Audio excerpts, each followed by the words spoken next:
Sevgili izleyiciler, horlama ve tıkayıcı uyku apnesi sendromunu bugün EMSE Hastanesi'nden Kulak Burun Boğaz Hastalıkları ve Baş Boyun Cerrahisi Bölümü Başkanı Profesör Doktor Saat Turgut'la konuşacağız. Hoş geldiniz. Hoş bulduk efendim. Teşekkür ederim. Sevgili izleyiciler, sizler de isterseniz yaptığımız sağlık sohbetlerine soru, görüş, önerilerinizle katılabilirsiniz. Bunun için bize sağlığım için her şey @atvavrupa.tv adresinden maille ya da 0533 096 72 73 numaradan telefonla ulaşabilirsiniz.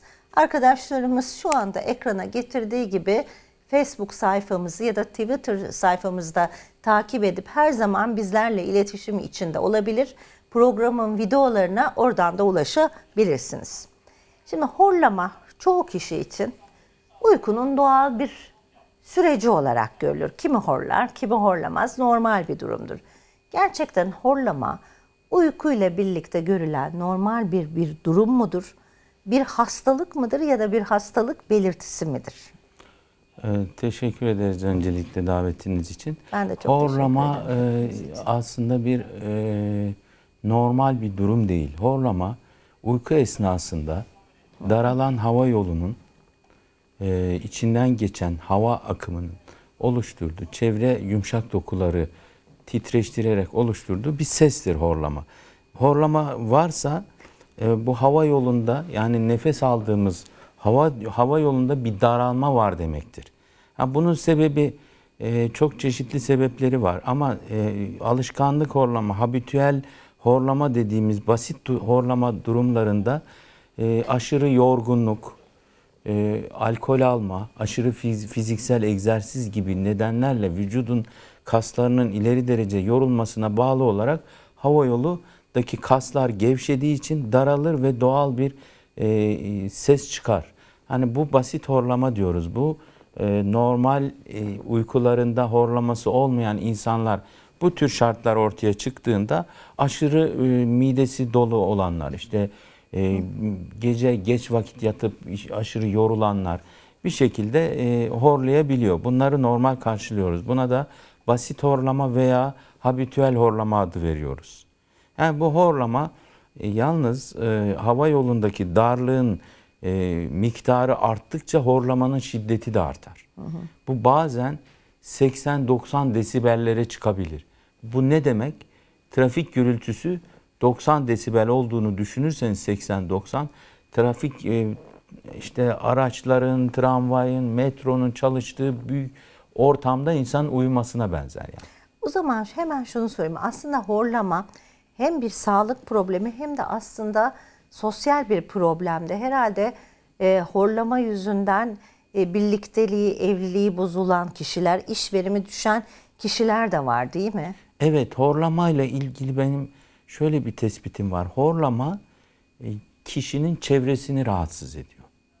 Bir de horlamayla görülen apne durumları var. Ondan bahsedeceğim. Horlama gerçekten şiddeti arttıkça bir sosyal problem olarak karşımıza çıkıyor. Odalar ayrılıyor. Yani o 80-90 desibellere yakın horlaması olan insanlarla kimse uyuyamıyor. Eşi, ailenin bütün fertleri, odalar, hatta bazı hastalarımızdan komşuları şikayet eder hale geliyor. O kadar şiddetli ses horluyorlar ki üst katta veya alt kattaki komşuları dahi o horlamanın sesine uyanabiliyorlar. Horlama sesini işitebiliyorlar uykularında. Yani bu ciddi bir sosyal sorun olarak böyle karşımıza çıkıyor. Kitaplarımızda da şöyle bir deyiş vardır. Horlayan insanlar işini ve eşini kaybedebilir. Kaybeder eninde aslında sonunda. horlama deyip geçmemek Horlama gerekiyor. nasıl? İşte söylediğiniz gibi bir ömür boyu yanında uyuyamayan eşler ayrılmak zorunda kalabiliyorlar. Gece boyunca horlayan ve uykusunu alamayan insanlar gündüz de iş performansları düştüğü için de bilgisayar başında uyukluyorlar, sürekli uyukluyorlar. Dolayısıyla işini de kaybedebiliyorlar. Şimdi aslında konuşacağız nedenlerini ve bunlar da kader değil. İşi eşi de kaybetmek kader Tabii, değil. tabii ki. Horlamanın getirdiği sağlık problemleriyle baş etmek mümkün. Evet. Şimdi o zaman kulak, burun, boğaz kaynaklı sizin özellikle uzmanlık alanınızla ilgili hangi problemler kişilerin horlamasına neden olabilir? Horlamanın nedeni ne dedik? Üst solunum yolundaki daralmalar. Bu burundan akciğere kadar olan, akciğer girişine kadar olan bölge kulak burun boğazın alanına girdiği için bu bölgedeki problemlerin tamamı horlamaya yol açabilir. Nedir? Burundaki etler, burun kemik eğriliği, doğuştan veya kazayla ortaya çıkan burun eğrilikleri, bunun yanında aşırı büyük bademcikler, damak sarkmaları, küçük dilin aşırı uzun olması ve özellikle de dil kökü büyümeleri ki uykuda horlama yanında apnelere de sebep olan durumlardır. Bunlar kulak burun boğazın ilgi alanına giren problemler olarak karşımıza çıkmaktadır. Horlamaya yol açan herhalde kulak burun boğaz hastalıkları dışında başka problemler de var değil mi? Yani tıkayıcı uyku apnesi dediğimiz problemlerin tamamına yakını kulak burun boğazı ilgilendiren, bunun dışında nörolojik ve göğüs hastalıkları bölümlerini ilgilendiren problemler de uyku apnesine ve horlamaya neden olabiliyor. Santral apne dediğimiz beyinden gelen nörolojik hastalıklara bağlı olarak apneler olabiliyor veya akciğer problemleriyle kaynaklı apneler görülebiliyor. Ağırlıklı olarak konuşacağımız konu tıkayıcı uyku apne sendromu. Bu nasıl bir problemdir? Buradaki horlamanın tipi diğer nedenlerden kaynaklanan horlamadan biraz daha mı farklıdır? Ve tıkayıcı uyku apne sendromunda horlamaya eşlik eden başka belirtiler de var mıdır? Evet. Öncelikle apne nedir onu tanımlayalım. Apne uyku esnasında 7 saniyenin üzerindeki solunum durmaları. Yani insanlar spontan nefes alıp verirken birden nefesleri kesilir.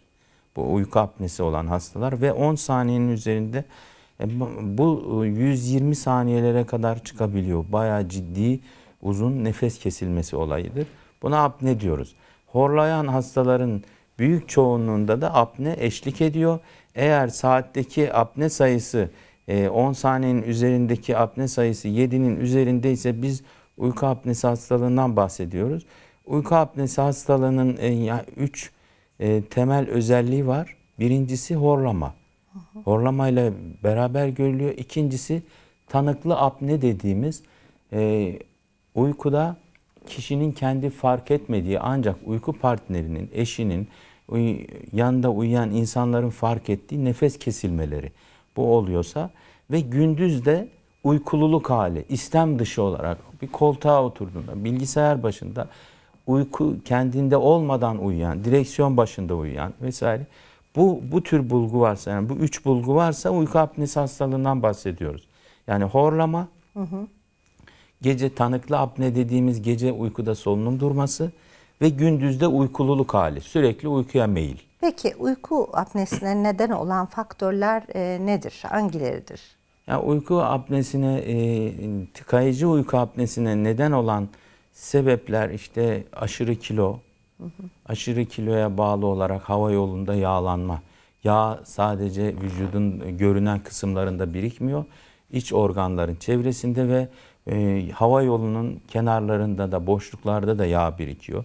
Dil kökünde, bademciklerin dış kısımlarında yağ birikimine bağlı hava yolunda ciddi daralmalar oluyor. Bunun dışında işte organlardaki problemler, bademcik büyümeleri, burun etleri, burun kemiğindeki problemler, dil kökü büyümeleri, hava yolunu daraltan herhangi bir anatomik sebeple uyku apnesi ortaya çıkabiliyor. Uyku apnesinin önemi nedir sağlık açısından?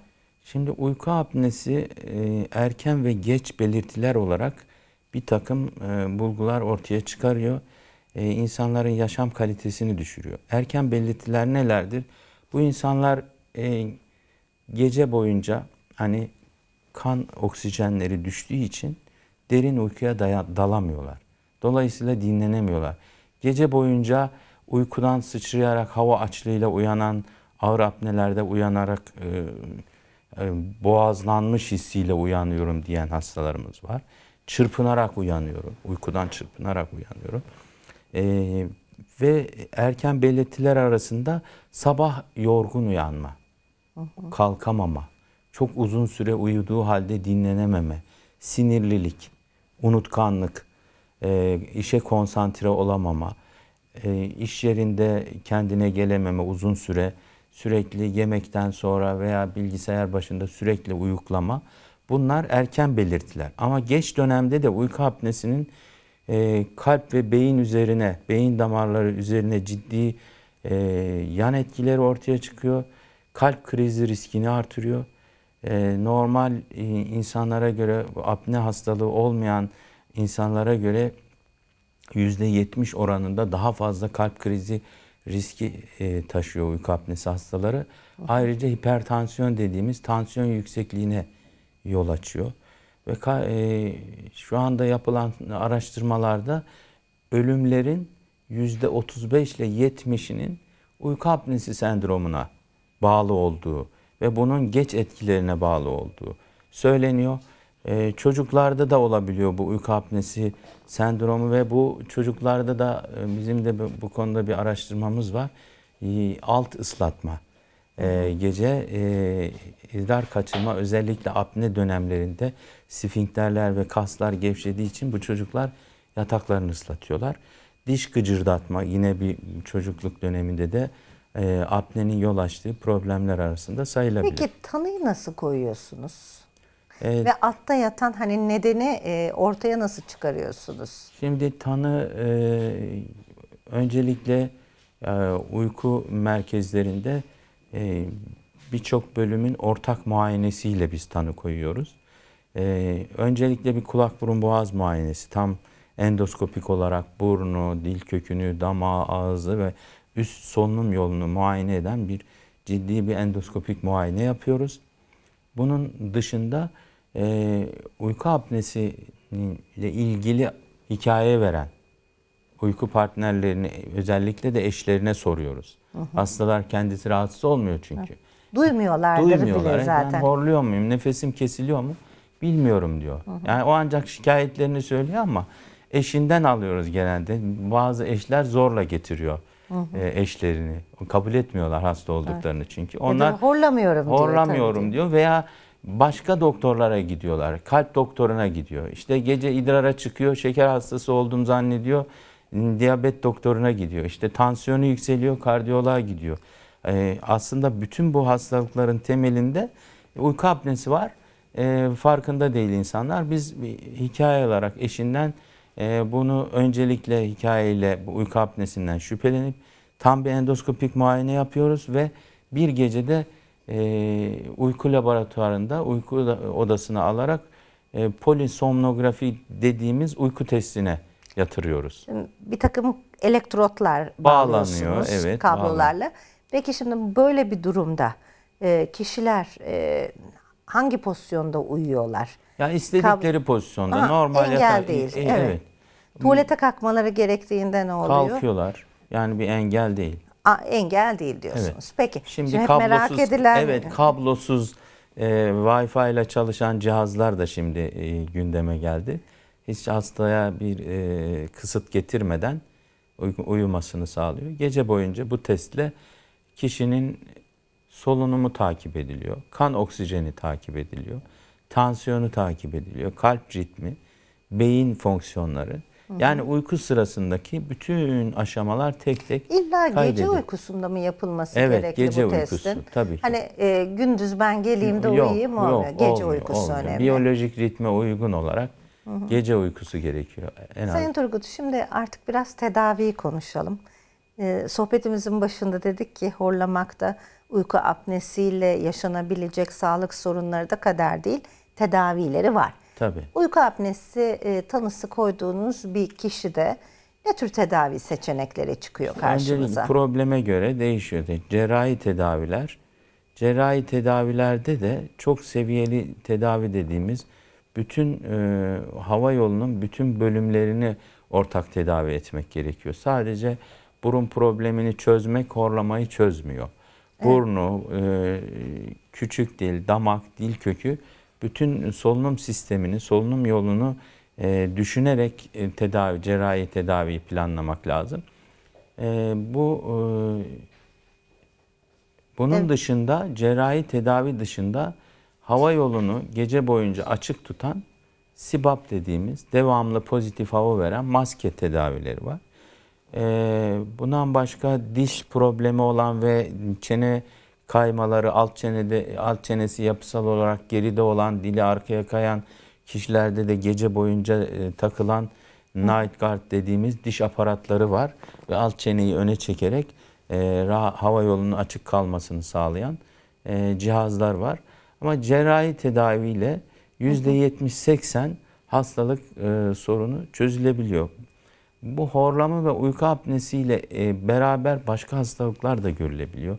Santral apne dediğimiz nörolojik problemlere bağlı beyin kaynaklı hastalıklar. Bunun dışında uygunsuz bacak sendromu dediğimiz uyku sırasında spontan böyle sürekli ayakların hareket etmesi oluyor. Onları da beraberinde tedavi etmek gerekiyor. Ve tedavi olan hastalar gerçekten uygun tedavi yöntemiyle tedavi olan hastaların yaşam kaliteleri artıyor, tansiyonları düzeliyor, kalp hastalıkları düzeliyor ve yaşam kaliteleri %100 düzeliyor diyebiliriz. Sohbetimizin de sonuna geliyoruz. Son 3 dakika içindeyiz. Şimdi cerrahi tedavi dediniz. Biraz cerrahi tedaviyi açalım. Cerrahi tedavide ne tür teknikler kullanılıyor? Biraz bilgi verir misiniz? Hastanede yatmak gerekiyor mu?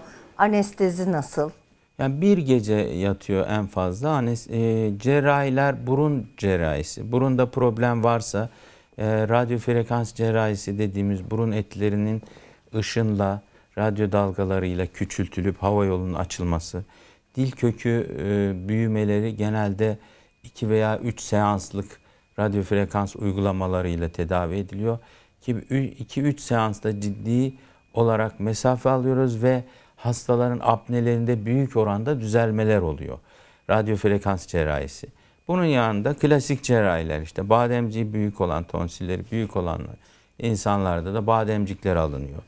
Onlar hava yolu genişletilen dikişler konuyor. Bu hastalarda benim dikkatimi çeken en önemli şey dil kökünde ciddi büyümeler oluyor ve dil kökü büyümelerini de radyo frekans yöntemiyle aşamalı olarak çözüyoruz. Radyo frekans yöntemini biraz açalım. Son 1,5 dakika içindeyiz. Evet. Anestezi veriliyor mu burada hastaya? Veriyoruz ama çok hafif bir anestezi. Yani 10 dakikalık, 15 dakikalık hastayı entübe etmeden, yani boğazına uyuturken boru takmadan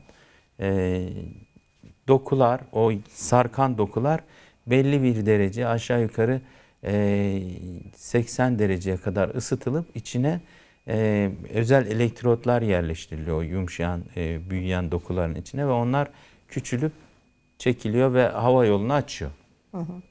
Evet. Ve peki, çok ağrısız bir işlem. Tek seans yeterli oluyor mu? Olmuyor. Olmuyor değil mi? Lazerle yapıyorduk. Lazer tedavileri çok ağrılı ve zahmetli olduğu için ondan vazgeçtik. Yani şu anda lazer tedavisini kullanmıyoruz. Radyo frekans cerrahileri çok konforlu ve ağrısız olduğu için onu tercih ediyoruz. Hemen şunu sorayım son olarak. Bir de pil tedavisinden bahsediliyor. Nedir pil tedavisi uyku apnesinde? Şimdi pil tedavisi veya işte hipoglossus uyaran özel aparatlar, cihazlar son zamanlarda kullanılıyor ve ciddi maliyetleri var tabii. Çok yüksek maliyetler. Bunun temel esprisi şu: hava yolunu daraltan dil kökünün aktif hareket etmesini sağlayarak özel ameliyatla dil sinirini uyaran bir elektrot yerleştirip ve bu apneyi hissettiği anda, apne olduğunda siniri uyarıp dilin açılmasını sağlıyor. Bu işlemli. Yani buna pil tedavisi deniyor halk arasında. Çok teşekkür Ben ediyorum. teşekkür ederim. Sağlığım için her şeye katıldığınız için. Teşekkürler. Sevgili izleyiciler, sağlığım için her şey devam ediyor.